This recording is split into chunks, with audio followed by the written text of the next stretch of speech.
Hello, everyone. I'm Candid Stanisci of CFL Talk. Welcome to the Spanglish World Network on Zingo TV channel 250. Please remember to download the Zingo TV app at the respective app stores for iOS and Android devices. While you download the app, make sure you rate and leave a comment. Both apps are absolutely free. Zingo TV is available on Google Chromecast, Amazon Fire TV sticks, Roku sticks, and also on all smart TVs 2016 forward. Now on CFL Talk, joining me as usual, David Morassutti. David, how you doing, buddy? Doing all right. So I got a phone call today. Somebody said they voted 8-2. It was the owners voted 8-4 and 2 against, or sorry, 7-2. Sorry, I'm getting my math wrong. I was gonna say 8-2. I'm like, oh, Halifax has already got a vote. I think they should They're get not one. even the team. I think they should Well, get one. I mean, they'll get one when they'll be like, it's like Seattle. Once the league sees that first paycheck in, then you get a vote. That's always what it's about, right? That first paycheck. For sure. And for them, it's the draft, and it's the selling the tickets and being a part of the game. So, also, the CFL had a statement on allegation of violence against LGBTQ2S plus community member. I think we all agree that any violence is abhorrent. When violence is directed at someone because of who they are, what they are, that's even worse. So good for the CFL to step out there and do what they got to do. Yeah, I was following that story when the first little bit came out when they identified the player, and then Ottawa sent out they were investigating, which I mean they're doing their due diligence, but then they decided to suspend the player. I was a little confused about that because I know the CFL has taken a very strong stance about discrimination. The whole they were the ones that diversity is strength and everything like that. I found it very strange that the player was only suspended and not released, because when you suspend the player, that's acknowledging the player is involved in something, Right. but something of violent nature or of targeted nature like this, as you mentioned, you think that the league would, the team and the league would put their foot down and say we're having no tolerance with this. Now, maybe there's a code or something they have to follow along with the CFLPA and their CBA and how the punishment is ruled out. But I was a bit surprised that it was a suspension, not a release. I well, I have to always defer, and unfortunately, I have to defer to innocent until proven guilty. As hard as that is for some people, the legal system, and there are certain basics in the legal system, the Constitution, wherever you go in a free society. At least I hope in every free society, there's the opportunity for someone to establish, or at least the accusers are put in a position where they have to prove that something happened. I'm not saying it didn't happen. I'm not saying it did happen. That's my whole point. I'm not saying either, right? So the suspension to me is okay because the team is saying, look, you're involved in something. We need you to concentrate on that. And to be honest with you, if your conduct rises to what we're against, what this statement by the CFL represents, then we'll see you later. But for now, you have the benefit of being innocent until proven guilty, which I have no problem with. I don't have a problem with that. I don't have a problem with that. Because the investigation. I do agree that the investigation is still ongoing with Toronto Police, and they got to come to the that protocol needs to be followed. I've always said that you want to make sure you have all the facts before you come to a decision, because you want to make sure that all parties are being heard and all the facts are being put out there. So I don't have a problem with that. It's just when it's something like that where there's involvement, that's where I thought the CFL would really want to make sure that it's a zero tolerance. But as you said, there is a process that needs to be followed. I mean, if the player gets released, the player is a human being too. Yes. If that player displays the kind of behavior that we're talking about, Mm-hmm. then that player should be, at the fullest extent of the law, be Yeah, treated according to the fullest extent of the law. exactly. And then, of course, his contract, which has a clause in it, a couple at least I know of, that Yeah. indicate that if you're involved in such a matter, you've automatically Voided your contract. you're gone. Yeah. There's no. So let's be clear. The CFL in their statement are basically saying what they say and what they've said. Being, diversity is everything, and the diversity has to do with race, color, creed, and um, and I even am afraid to use phrases because if you say sexual preference, you're denying a person's natural tendency. For example, to be homosexual is not a choice. This is what homosexual people have been fighting for. Is they don't want people to look at them and say, well, you could choose to be that or not. But it's not. That's not true. They've fought very hard. People have fought very hard, and this is what I believe, and even this is dangerous. I choose to believe that everyone has a right to identify as who they are. We've talked about it here, and that's why I've said that if someone wants, like I heard on a show that I did, okay, we did on a lacrosse Mhm. show. We had a guest who's a Native Canadian or Native American, actually, was a Native American, and he referred to himself as an Indian, which a lot of people say no, no, no. But what's happened is that over thousands of years of being identified as that, not thousands, hundreds of years of being identified such as that, even the people who are being misidentified identify as that as well, because it becomes part of the norm, right? So Mhm. not only do we have to deal with an incident like this that the CFL is dealing with, we're dealing with an incident we say is not right, not good, and we don't want that kind of attitude in our group, which is that's a laudable thing that the CFL wants to do. What we all hope for is that people are treated kindly. Like, all I'm trying to say is that we get caught up in how people say things, not how people feel. Am I? Yeah. I'm sorry if I seem to be running at the mouth there. It's because it's Yeah. very. I feel like the world is full of landmines, David, and without intention, you can step on one and then you can even step on one when you're trying not to, because you're trying not to step on that one, and there comes that one over there, and so it's hard. And I'm sorry, it's nervous laughter. What Anytime any violence takes place, I think we're against it either way.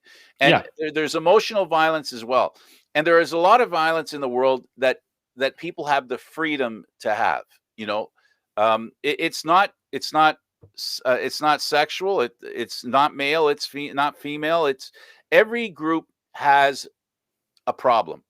And for people who want to argue with me, uh, there's they can argue with me and they can be right. I don't care. But what I care about is that we treat each other with mutual respect. And the key word for me, David, is mutual.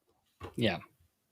Yeah. No, it's that's something that I think the world is still trying to figure out is getting that mutual respect with everything that's going on. I mean, as a former, it's funny because you even don't even want to say the name right now because of how sensitive the subject is. I used to go to Ryerson University. Now a lot of people are calling it X University, and there's that situation in and of itself has been such a there's been a lot of emotion thrown into it. So it's you have to make sure that respect is done mutually fair, and all the facts are being heard. So I think that's probably what the best way to go about it. I mean, look, we look at it as one way, but the league has another. The league and the teams have another way that they have to handle it because of contracts, as you said, and binding agreements. There's things that there's protocols that have to be followed that a lot of people that aren't inside dealing with it firsthand just have no idea about. So I think that's basically what we're seeing right now. We're seeing protocols being followed, and we may not like it, but we have to respect it. When it comes to people's rights, we have to remember something, and to me, it's very important. As much as the Canadian Football League and the majority of us, and I say majority only because nothing's as easy as everybody.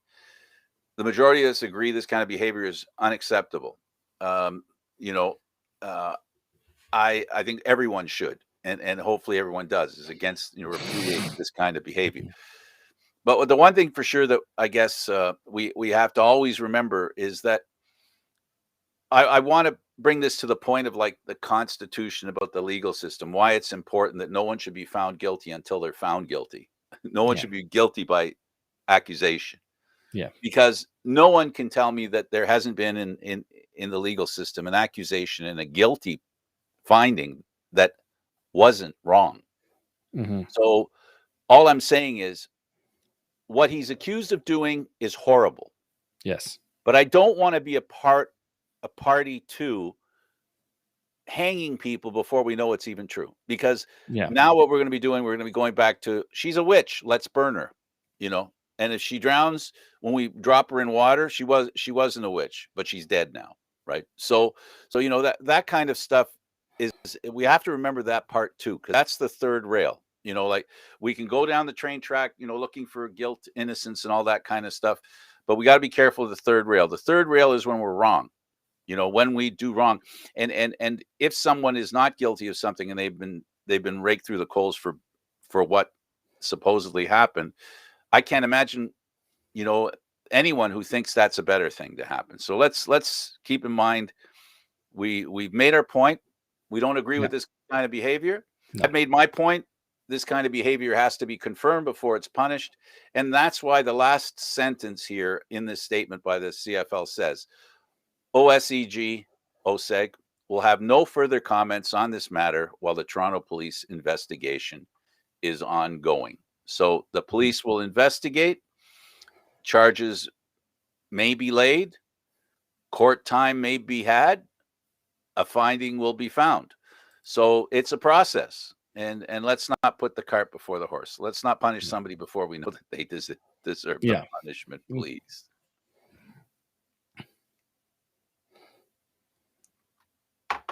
All right. So that's that bit of business out of the way. So we started by talking about the Canadian Football League, and I had someone call me and they said they voted to play. I said, oh, okay. So who's your source? Oh, okay. So take it with a grain of salt. I haven't seen anything yet. Nobody's reported it. So I'll say, I mean, I'm not one of those that when I'm on a show, I'm trying to keep focused on what's happening. I've been refreshing Twitter like crazy. One person who seems to have a good beat on thing, Terry Jones, says first he said it was going to come later this afternoon, but then he said that it could come sooner than later. Don't know what that really means, sooner than later, but they might have already voted. It's just the announcement of the vote that has to be. It's going to be done a certain way. That's why I said I heard. I don't know. I heard. And I heard it was 2 votes against, and I have ideas about if there were 2 votes against. If this is true, I have a very good idea who the 2 were. So I don't know if we want to speculate on speculation. I mean, it's really funny because I've heard that there's 2 teams that haven't been as on board or 100% on board with playing, and some have put out who it could be. The insiders haven't, like, Farhan, Naylor, they haven't said it's these 2 teams. A lot of people I think seem Arash will be the one that'll say it, because Arash is very good at handing out bad news. He loves he does a lot of the, not that he's negative, but his news is negative when it comes to the Argos. That's the thing and the too. rest of the teams.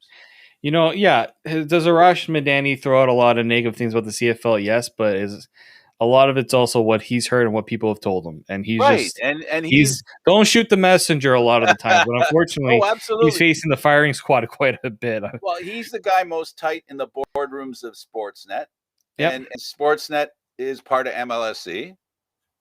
Yep. Well, they're so he has an inside track. I mean, I mean, whether he does or whether he doesn't, whether he Frank, does or what, huh? we have news. What's the news? So Dave Naylor, even just our good friend Justin Dunk, CFL Board of Governor votes unanimously to begin a shortened season on August 5th. Unanimously. Yeah. Is that after they had Ooh. their first vote? I was that's just that's really funny though. Yeah, because first they might have had multiple votes because usually sometimes they'll. I mean, it's been a really long time since I've been in a meeting where you have to take votes and stuff like that. David, even if it's true that Stu said no publicly, they're going to say they all agreed because it doesn't do And any good to put that out there. Yeah, and the league has just officially put out the statement. Do you want me to read it? Go ahead. Okay. The Canadian Football League's comeback season is a go. That's the lead.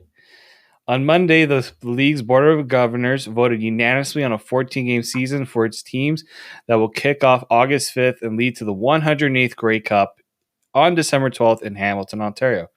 So Randy Ambrosie's quote saying, "This is an exciting day for Canadian football and for Canada itself. I want to thank our fans, players, coaches, and partners for their incredible support and patience as we've worked together towards this day. This is great news for everyone who loves our game and our country." So basically, yeah, this is an announcement we were expecting, and I understand that there was a lot of. I mean, we'll get into the, I guess the worry and concern, but I mean, we have now confirmed there will be a Canadian Football League season. No givesies backsies, no takesies backsies. Like I said, I heard, and it wouldn't surprise me. And look, let's be real here. It wouldn't surprise anyone that if they had an initial vote and they said how they felt, we don't think we should. But then, they have a meeting and then they decide they're going to, they're not going to announce that two teams didn't want to play. They're not going to do that. And That's also two true. things can be true, right? They can, at the end, the two teams that said no, okay, let's hold another vote. Okay, in that case, they can take backsies, right? They can say, I changed my mind. Let's go with the season because I think we're outnumbered. But they made their point. Sometimes we got to grow. We got to grow up. Sometimes we can't always agree all the time. But the point is, they may. Let's say it's true that two said no, we don't want to do this, and then let's say okay, they talked and they said, well, what are your concerns? And then they say their concerns and they say, we need to make sure, blah blah blah. Okay, fine. So okay, can you agree if we make sure we do that? Like there could be negotiation even after, the Pope isn't elected by one vote, right? They do it multiple votes until they come up with the white smoke, right? So in this case, both things can be true. I'm not accusing the CFL or Randy Ambrosie of not telling the truth. I am definitely not doing that. What I am saying though, there were rumors, there were hesitation by a couple of teams. There wasn't 100% agreement that they should do it. Just as there wasn't 100% agreement that they should throw in with the Rock or throw out the Rock, right? We know there's different people have different ideas. But the good news is, now that I've said that part, the part to concentrate on, the season's coming. So, I'm glad they did it during our show. I mean, it's about time they the good I story did want that during our show, right? So, and by the way, I want this is a secret. Don't tell anybody, right, David? I sent a text to the commissioner, congratulated him on the vote before he announced it.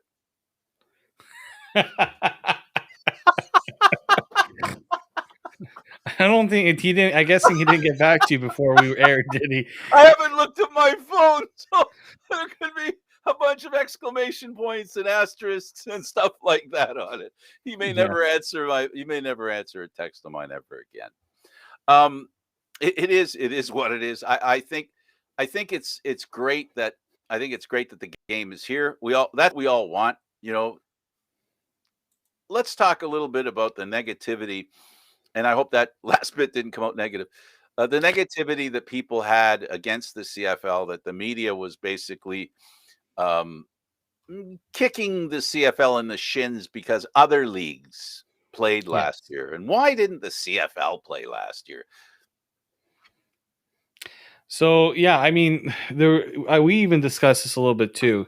There was two sets of circumstances where the CFL was really getting kicked down in a way. So last year for not playing when the CPL and the CEBL, so CPL is the Canadian Premier League, the soccer league that just formed, the CEBL, which is the Canadian Elite Basketball League, that's run by Mike Morial, who used to work for the CFL and for the Argos.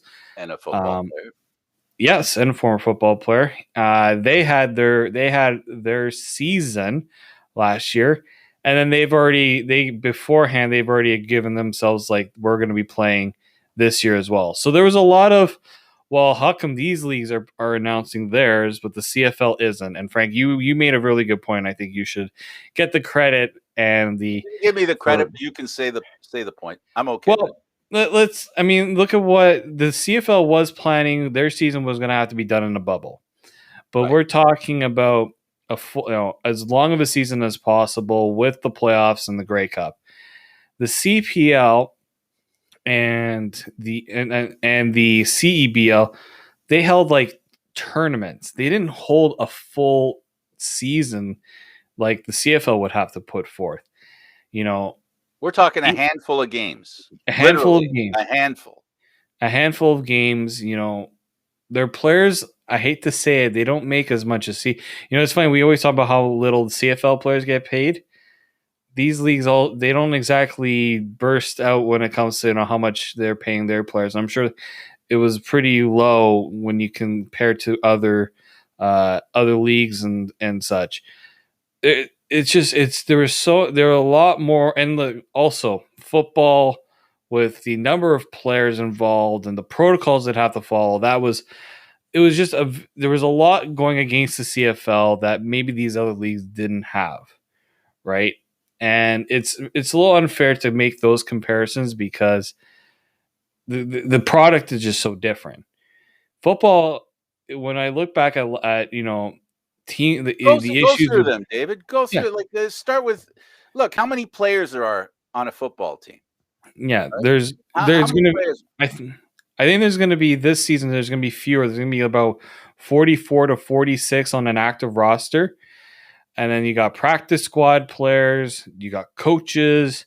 I mean, how many coaches a team has? Management, like there's a lot of people involved.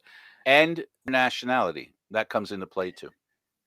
Yes, and I mean a lot of them are coming from the states. A lot of them haven't been vaccinated.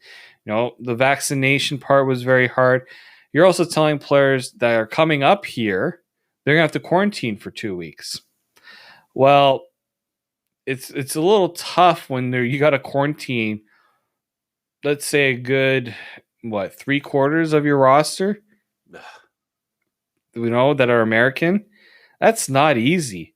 Many two of them weeks of are them coaches, just like you said, and many of them are coaches, like you said. yeah, and coaches, like, where are they going to quarantine for some of them? Because a lot of them haven't even gone housing yet because they develop that once they know if they're even going to make the team. Because And David, the Argos will be, for example, I'm using the Argos as an example because we cover them. Mhm. They'll be doing their thing in Guelph, and what they do is they stay at the schools too. Like they did I was that going to with say, are they going to do golf this year again? yeah, they're going to do Guelph, and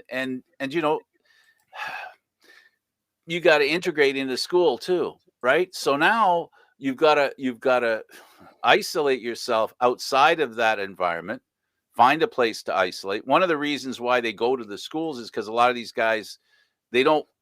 You don't just come here and rent, not even knowing if you made the team, right? Yeah, There's a lot of different reasons, and it's far more. There's a bit more of a commitment, especially because you have Americans coming in here, especially because you don't even. Not only do they not know the Canadian Football League, the Canadian Football League doesn't know them except for a name on a piece of paper or on a screen.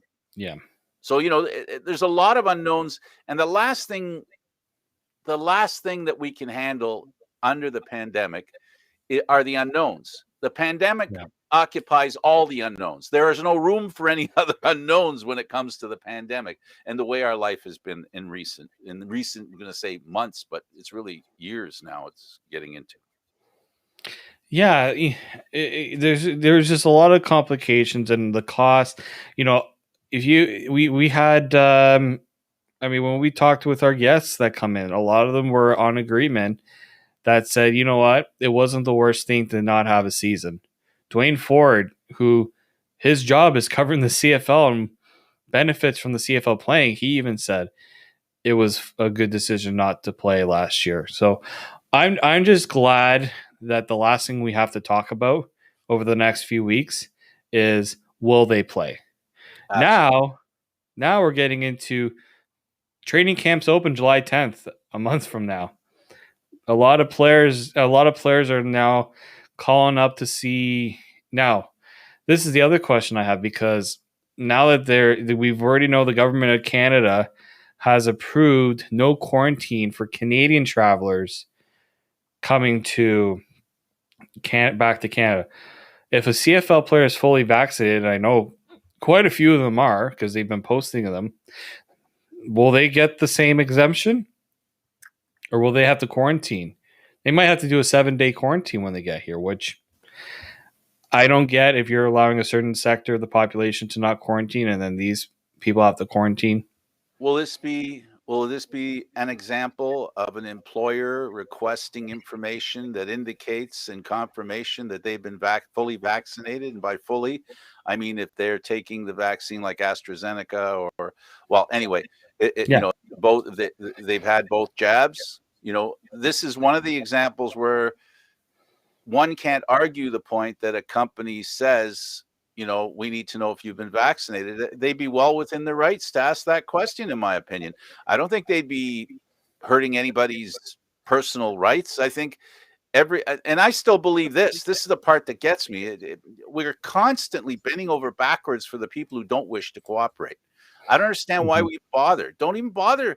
Look, if somebody wants to know before I enter their store or enter their business or work for them if I've been vaccinated, they have a right to ask that question. Why? Because other people's health are impacted by it. Yes. Hey, and then there's this is the ugly side on the other side of the equation. Here's the ugly side that people don't talk about very much.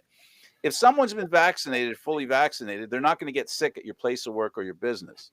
If they don't get sick at your place of work or business, everything just carries on, right? Life just goes on. Mhm. But if they haven't been vaccinated, they go to a place and then they get COVID and then they die and somebody goes, "Well, he got COVID at your location. I'm suing you."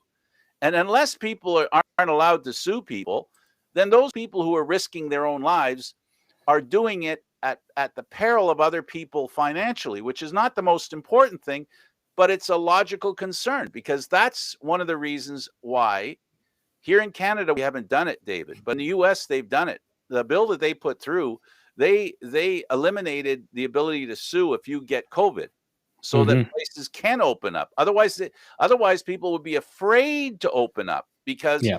they don't want to The get sued, liability. right? They're open to a liability.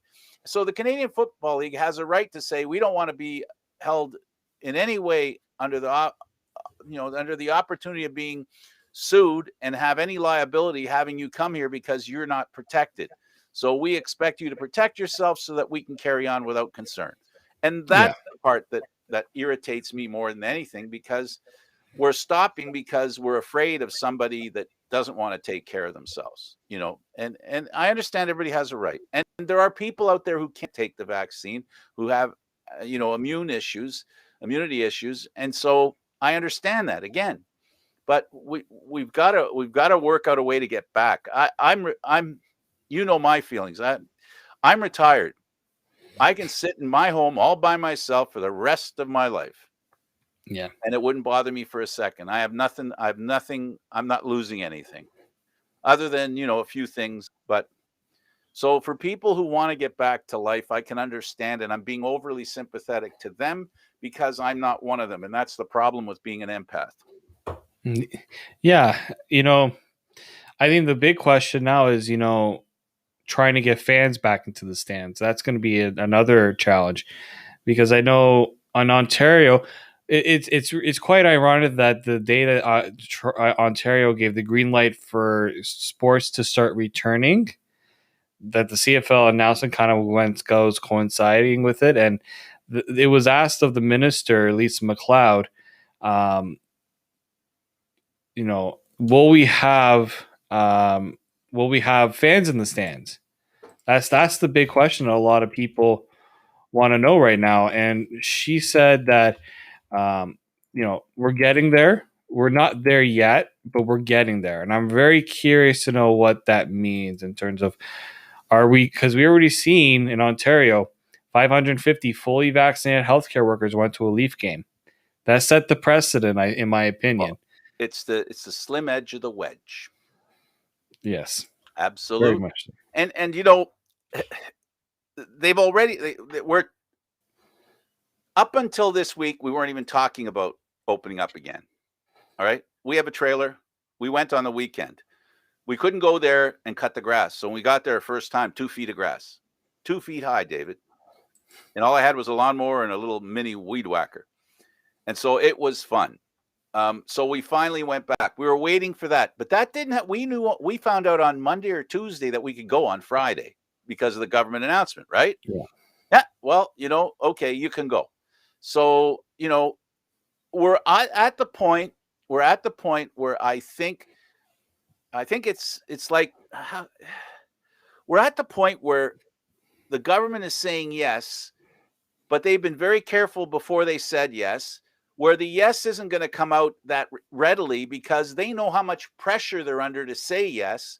And they know that the pressure's only going to get worse when they say yes. The pressure now to totally open up, you think it was difficult to get started. They've already mentioned phase 1. They've already mentioned phase 2. So, and then fully opening, right? So it's on the conveyor belt. It's only a question of how fast that conveyor belt is going to turn. It's not a question of whether it's arriving. It's no longer if, it's when. And that's the kind of pressure that they're under. And once they allowed the Leaf fans in there, the 550 fully vaccinated people in that building, CFL fans, the CFL made calls immediately when they saw that Leaf fans were there. We heard reports of the CFL saying, how do we fit into this arrangement? Right. On top of that, when Montreal opened up 2,500, absolutely, not even fully vaccinated, 2,500. The Alouettes, almost 5 to 10 minutes later, had a statement coming out. It was, I was like, whoa, how long was that sitting in the docket for? Right? That was there waiting to push the button. Exactly. And the thing about the announcement and even with the reopening stage, I don't know if you went out anywhere this past weekend to do any errands or to buy anything. Oh yeah. Woo! It was like a time bomb got released, right? It's almost like when you have a blocked artery and you get the angiogram or angioplasty done to open up the stent, open it up, and just all the blood starts to you start like, it's just, it all comes. It just all came at once, and I'm like, wow, like this gives me some hope. I mean, look, how many people went to patios? I saw back with those Instagram posts of people on patios again, because that's what they couldn't wait to get those first Instagram photos. I just hope the same energy and excitement will be used for people who want to see live sports, because I'm thinking to myself, in Ontario, the CFL might be the first. Yeah. Blue Jays aren't here. Maybe TFC. Well, it's funny you mentioned the Blue Jays because, they're in Buffalo. They've gone to Buffalo. And they've put in a lot of money to get that stadium to what they need it to be as well. And I'll venture this comment.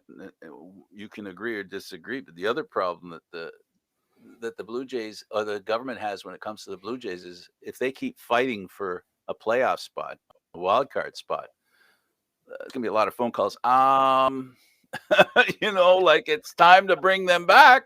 We want to Yep. see this team. We haven't seen this team really play like We this for a while. I will say this: I'm glad they're in Buffalo because watching a game in Tampa was hard. When you see another team, when you see your home fans getting out cheered by the visiting team's Oh, it's fans, terrible.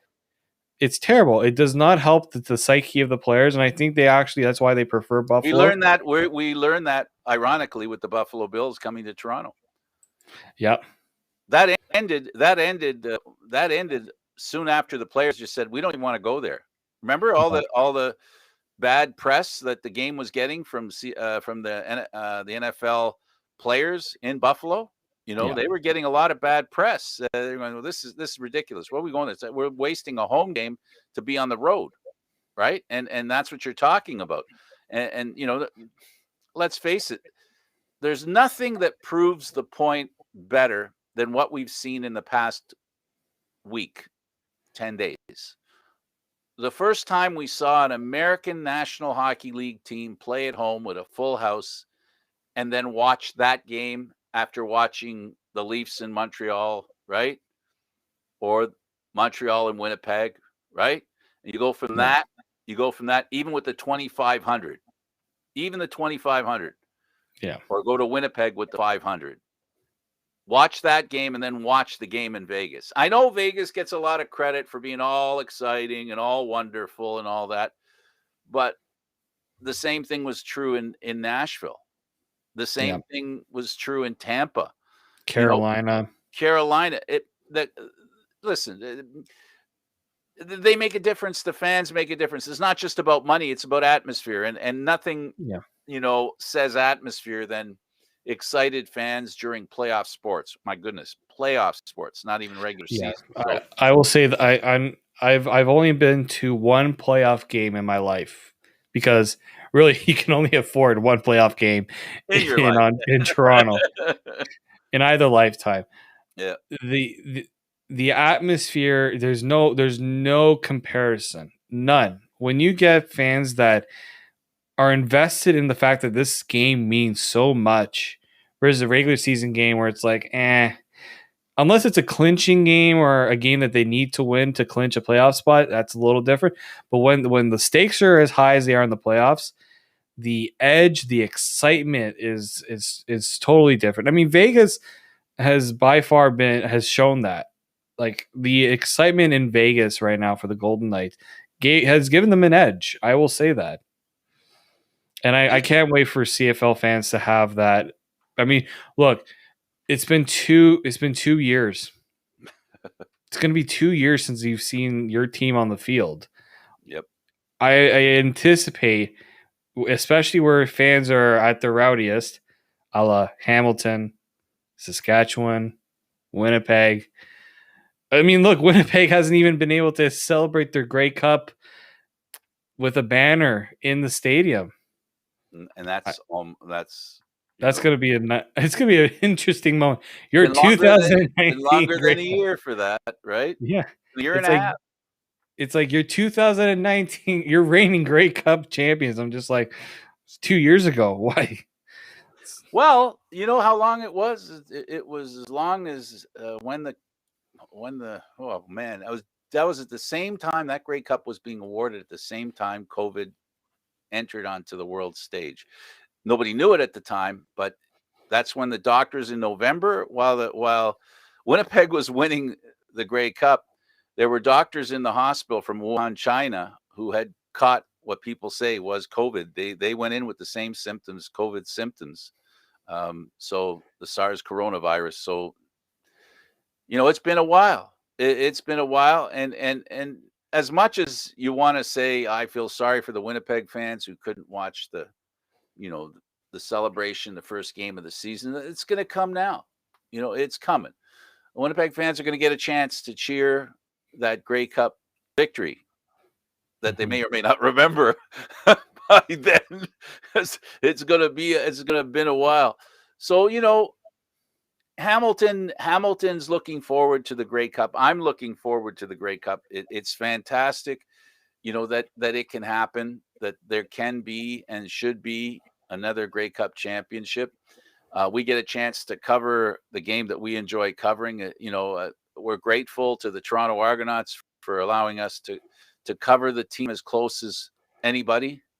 David, we're lucky that way. So there's that little sting, that we don't get to do that, because that's part of the fun of what we do, is getting to hear all the inside information, talking about the game in a way that, you can't. It doesn't work for me, just watching the replays of the game. That isn't what it's all about. It's all about getting in there and asking the players the questions, the coaches the questions, listening to the excitement, of information, and sharing that new information. Like when we were at the press conference announcing the new coach, which is over a year now, the announcement of Pinball Clemens joining, that all that excitement that we get to be a part of and share with other fans is fantastic. My trips to Saskatchewan, Edmonton, Calgary, a lot of the most enjoyable times I've spent, and mostly my best opportunity to appreciate other Canadians in other areas. That's what the CFL is all about. It's all about getting to know each other, and then of course you get the Argos suck from Hamilton, which I miss too. It's like the players. Remember when the players came back finally to playing hockey, they didn't know if they'd ever play again, and one guy got hit. He goes, I missed that too. You miss the bad stuff too. I can't, I guarantee a receiver will never. We said a receiver will not. This might be the most enjoyable hit they'll ever have in their career when they get hit for the first time. Yeah, it won't happen until the game though, because no hitting allowed in practice. Yeah, they got rid of that 2 years ago. Yeah, no, it's going to be fun, and a lot of what even for the management, and in talking to the manager, I don't know if people are aware, if the fans are aware, that a lot of the people involved in the organization, the management side, they watched the CFL. I know, the NFL, not because they wanted to watch the NFL, but because they needed to sharpen their football brain. It was the only way they could sharpen their football brain. And a lot of Canadian Football League fans, I bet you, who swore they'd never watch an NFL game ever again, probably watched because they needed their football fix. Well, the good news, folks, is you're going to be able to watch the kind of football you like. Yes. We get to talk about the Rouge. We get to talk about 3 downs. Hopefully we won't be talking. I hope one thing I am hoping though, and it's not going to go away, I know, but let's just hope it doesn't overshadow the season as much, is the XFL talk. It doesn't matter. The XFL talk, David, it's going to be here still though. Yeah, but it goes to the back burner if the games start happening. You know what's going to be really exciting? And this is the thing I get. This is the exciting thing. I'm wondering. It won't be in Hamilton. Mm-hmm. I don't think Toronto would have the audacity to do it, but they might. The first time The Rock shows up at a CFL game, I could see it happening in Calgary. Because he used to play for Calgary, or you tried out for Calgary. I could see him showing up at the Calgary game and then getting a video of him in the press box, and then it'll all start. All the stuff that you said, that. Well, somebody brought it. I don't know if you mentioned this or somebody else mentioned that The Rock was Dwayne The Rock Johnson was planning a trip to Toronto. That was the guy behind the controls. I don't take credit for that. Yes. Okay. I heard that whisper from him. Yeah. Not to mention names, Eduardo. He's probably giving the but hit the mute button. Hit the mute. Yeah, don't kick me out. Don't kick me off the stream.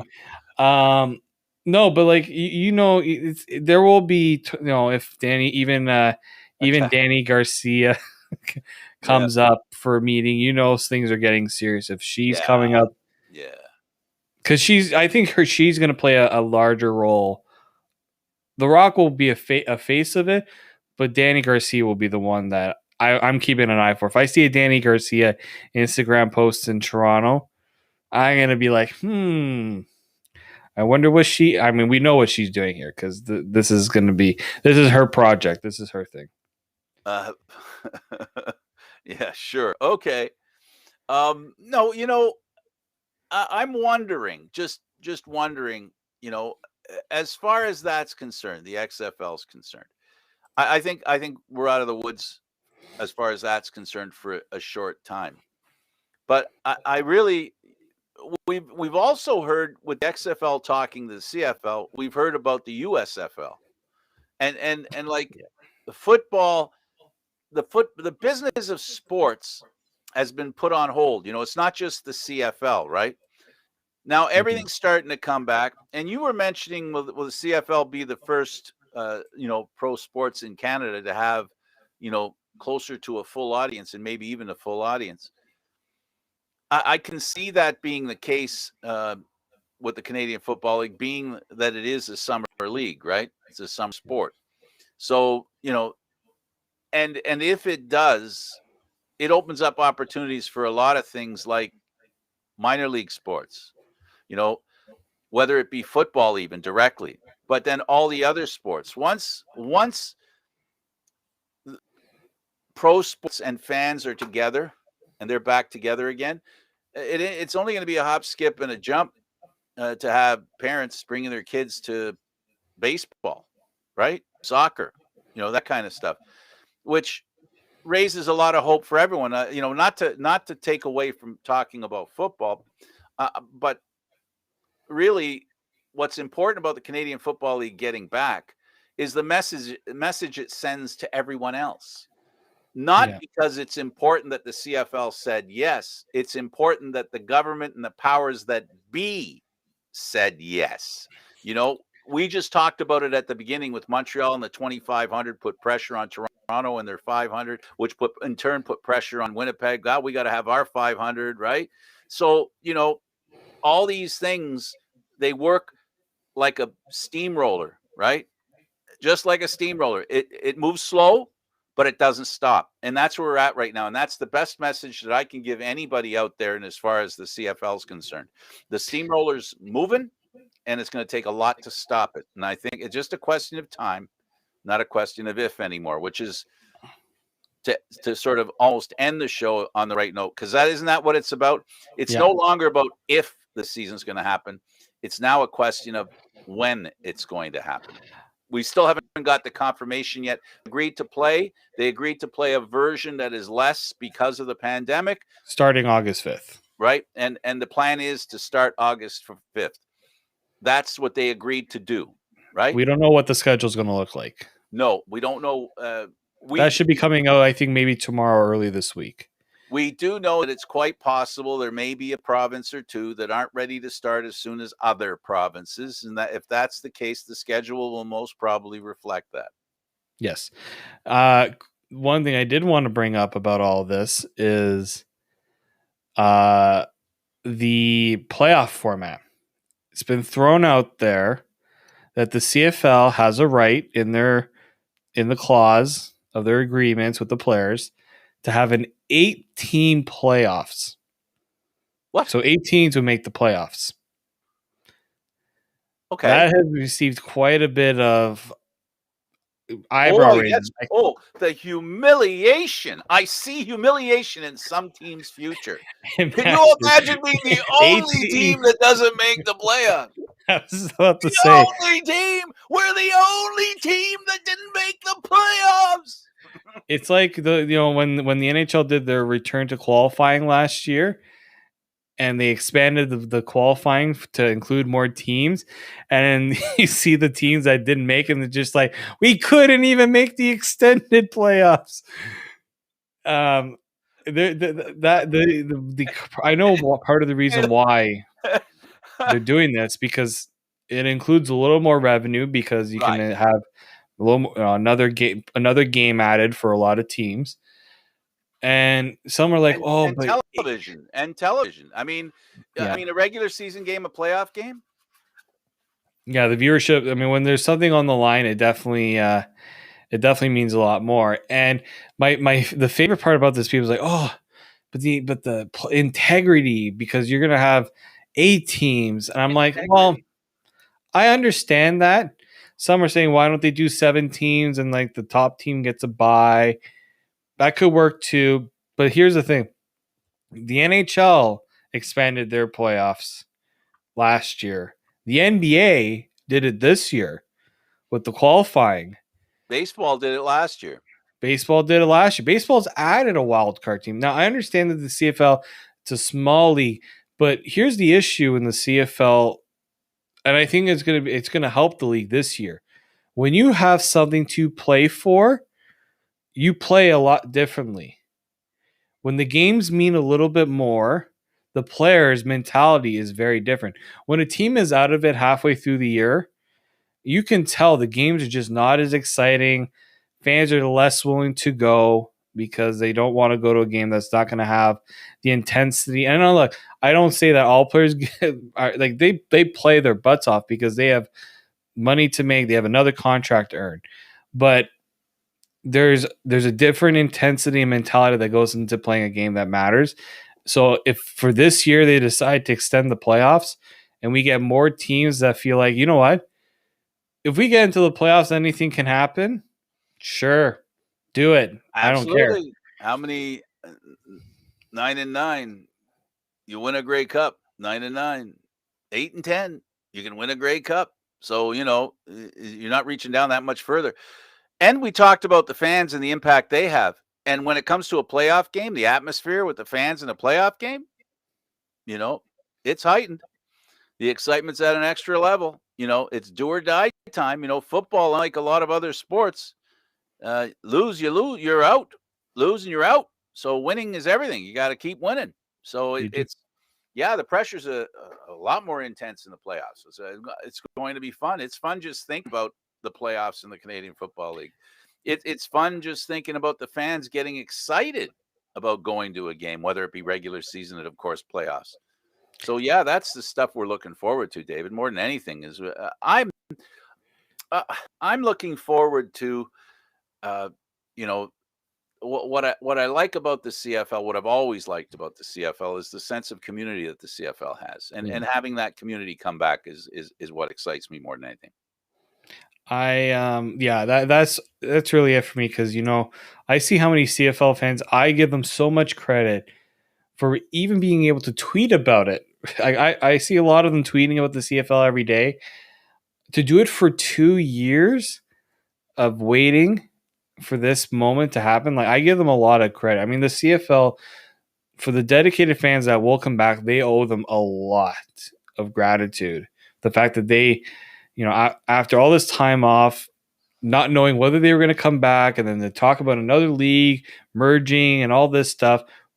The ones that come back with the passion that pretty much, and maybe even a reinvigorated passion, the CFL owes them a lot. I think that I mean, we talked about how important fans are to the economics of the CFL and how they continue to be when we're talking about fans in the stands. The CFL, I hope, and I think they're doing a better job of it, but I hope they're listening to what the CFL fans really want, because they're the ones that are going to be the ones that make or break this league, especially this year. Absolutely. We're really lucky that the scene looks like it'll happen, and only got a few seconds, and I'll just put it into this context. It's great to know that we get our lives back, and this is just another contributing fact to us getting back to life, right? It's been baby steps. Yeah. It seems forever, but we are making those baby steps. Yeah, I mean, the last thing you want to do is get too ahead of yourself. That's why you gotta start slow and work your way up. The last thing we want is everything. There's got to be all these safety protocols put on because of a COVID. I mean, all that stuff. It's been very refreshing working in sports that I have not had to write. It's been a while. I have not had to write a game or a player being held out because of COVID related reasons. Absolutely. There was one with the Blue Jays this weekend, but I am so fortunate. I am so glad I don't have to write those anymore because they're so depressing. They get very repetitive. I'm just hoping that the CFL can do this without having those concerns as well. Okay, we're going to make that the last word for today's show. Thank you, David, for being here. I appreciate it. I'm glad that we had the announcement during the show. That was the one thing. The one thing I wanted, and we got it. Okay, good. That's better than winning the lottery right now. Hard to hold. David Morassutti. I'm Candid Frank Stanisci. Thank you for watching CFL Talk, seen live Mondays at 1 p.m. Eastern Standard Time. The show can also be heard on the Spanglish World Radio Network for CFL Talk, news, entertainment, and other sports programming we offer. Please check out SpanglishWorld.ca. Spanglish World. Watch it, hear it, read it, download it, and live it. Thank you for watching. Until next time.